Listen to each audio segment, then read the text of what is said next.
welcome to this presentation. I am Dr. Nshali, or Dr. Nshalati Matibula in full. Welcome to my YouTube channel. This is Life of Dr. Nshali. Please do subscribe, do like, so that I know that you like this kind of content. And also, please do just leave your comment below so that I know what you think about this whole discussion. I think this is such an important topic. It has caused so much fear and panic on the social media. I want to thank my friend for actually coming forth to ask me this question. I had downloaded the article and I read it for myself without thinking, oh, actually, I should share this article with everyone, especially because I run an online platform called Fem Health and I share women's health knowledge weekly. So I think this conversation is something that is equally important. So this whole thing is about sanitary pads. Who could have thought that we will one day discuss sanitary pads? We thought it's something that we just gonna use monthly and wouldn't really one day cause so much panic in the streets, but here we are. So sanitary pads, I want to say that before my friend asked me the question to review this article, I was coming from the shop to buy sanitary pads for myself, so you know, that time of the month. So the whole discussion is, what is really in them? Should we be worried? Please note that this is not affiliated with anyone. I am just like any other person, just taking the article from where it was published and actually reviewing it, and decided to review it and record a video so that it includes everyone else, so that we do have a conversation about this whole finding. So it is a thought-provoking question on menstrual products, understanding the risk we face monthly. So the question is really, what if the product we use every month for the past 30 to 40 years, I am where I'd say the past maybe 15 years for myself, I've been using that product monthly. What if it contains chemicals that interfere with my hormones? So this is really not a fear statement, it is a research finding.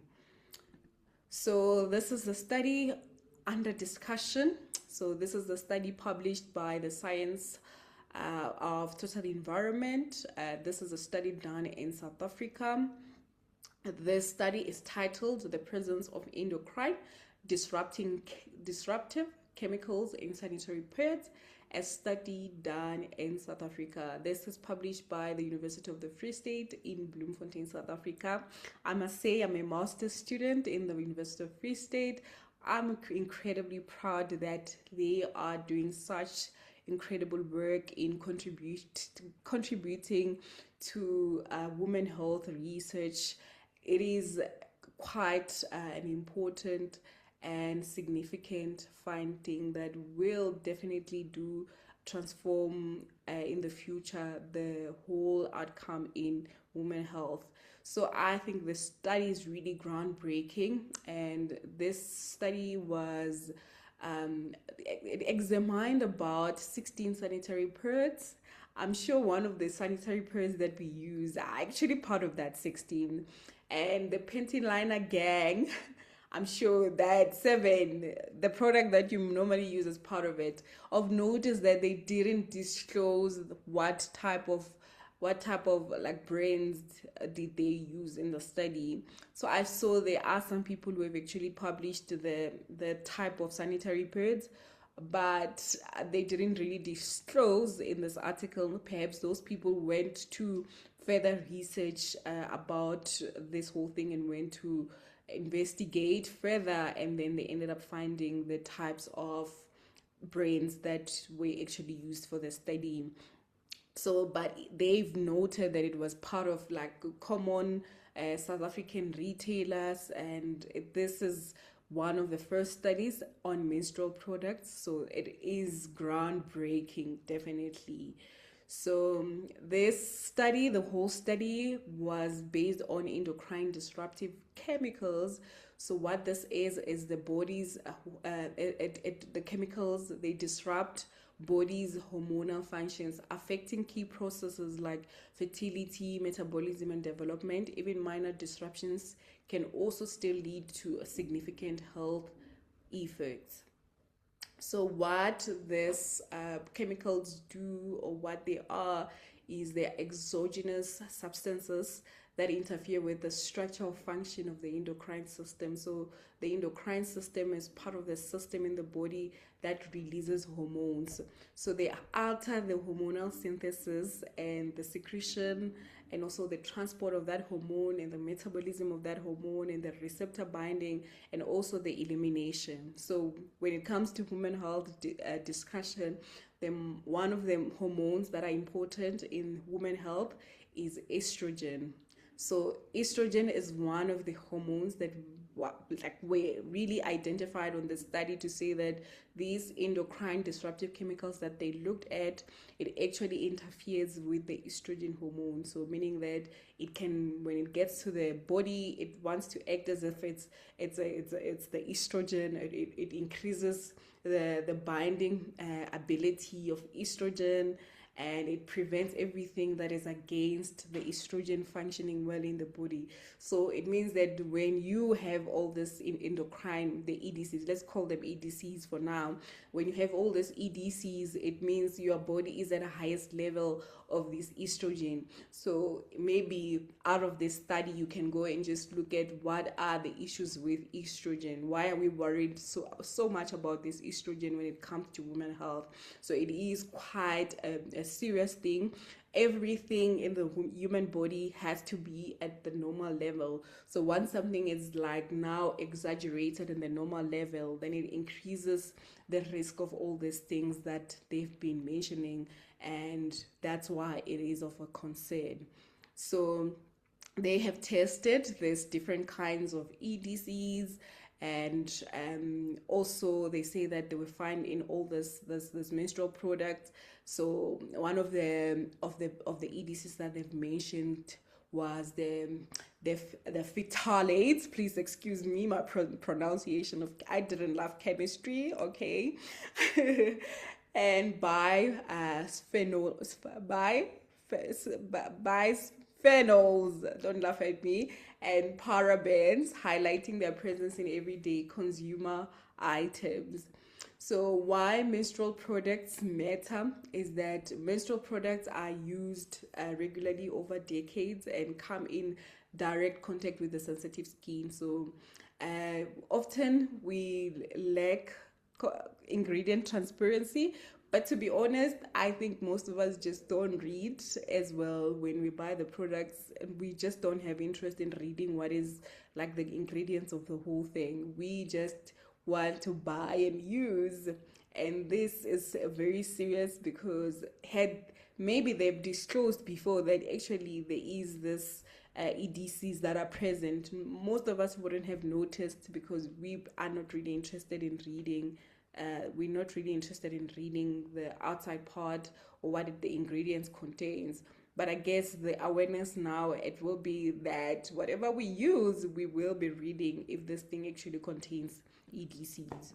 So the first key finding that was found is that this study revealed that every tested product contained the EDCs, with each pad and panty liner featuring at least two. Yo, this is hectic. At least two of the three analyzed chemicals, because they analyzed the three EDCs. So at least one of those, the pad that you use, it at least contains about two of these chemicals, about two of these EDCs. That's a lot. That's shocking. And the key finding too was that on the panty liner, so the panty liner were found to have higher levels of the phthalates, which are often used as plasticizers. So this raises concerns about their potential effects on hormonal health when used regularly.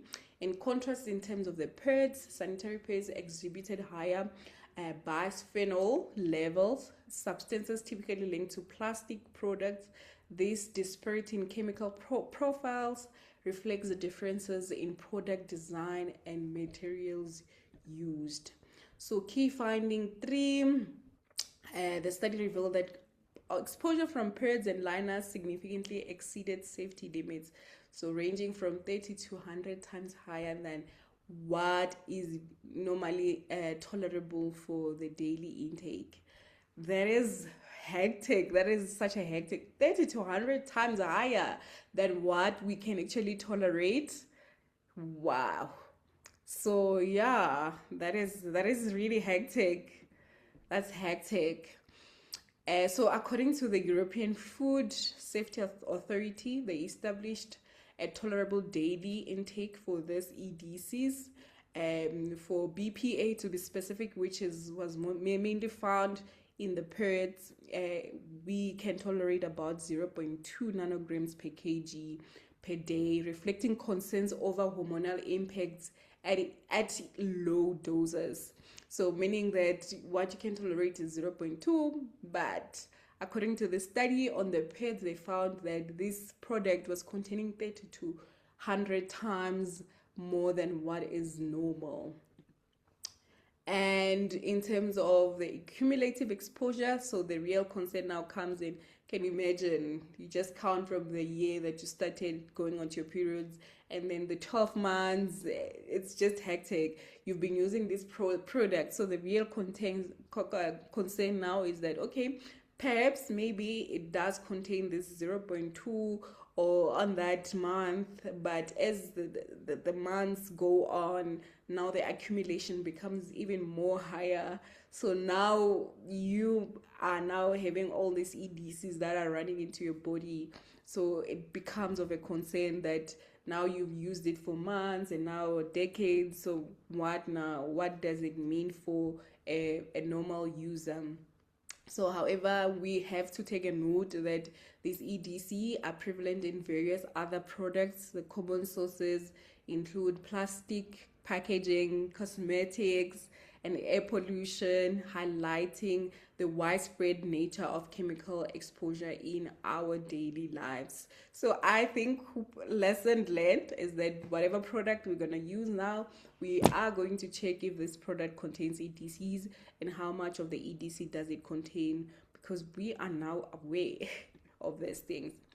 So in terms of the reaction that was happening, and in terms of how everyone received the information, I think the highlighting thing or the triggering effect was that we cannot negotiate menstrual products. Yes, I understand the other cosmetic thing. I can choose that, oh, I don't want this thing that contains EDCs. But in terms of menstrual products, especially for instance, where donations are related, sometimes people just buy in bulk and then go to schools and donate. So we can't really decide and choose and say that I do not want the products. These are necessary. These are necessities. It's not optional to say that I do not want to menstruate by virtue of being a woman and the fact that your reproductive system is still intact, unless otherwise you are using contraceptions that are preventing you to go onto your periods. So by virtue of you going into your periods and seeing your period and using this product, which I think that's why most people feel like it's unfair. I didn't choose to be a woman. I didn't choose that I want to menstruate. I need to use this product. What else will I use if I don't use this product? So the panic was really valid, I think. And also in terms of the health impacts, it's what really caused the panic.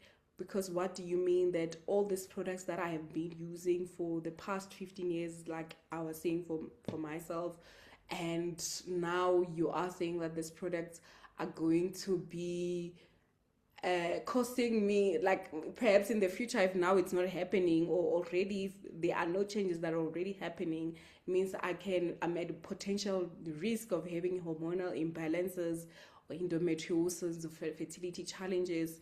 So this is a big finding. However, I don't think the panic should start now before we get more information on it, and research and more awareness is still needed.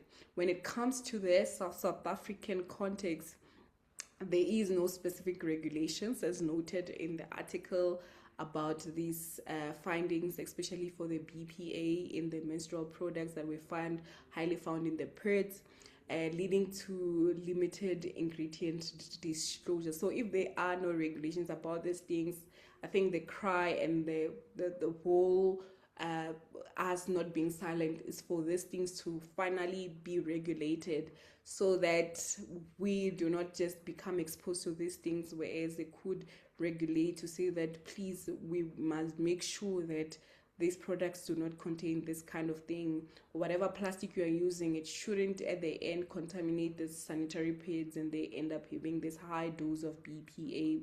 So it is raising concerns about safety and transparency.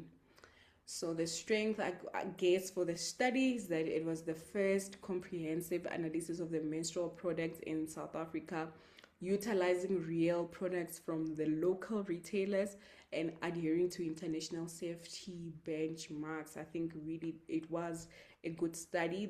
That's why it's making all the rounds around the radio stations and the socials. So it is quite a good study, I must say. And the limitation that I could have said, it's just that yes, they just checked the top sheet that was analyzed. They didn't go deep into, okay, let's go and take a person who is actually using this thing and measure their blood levels, and maybe their urine to measure this BPA that you are saying it's of concern. And also, it's not actually assessing the long-term clinical effects.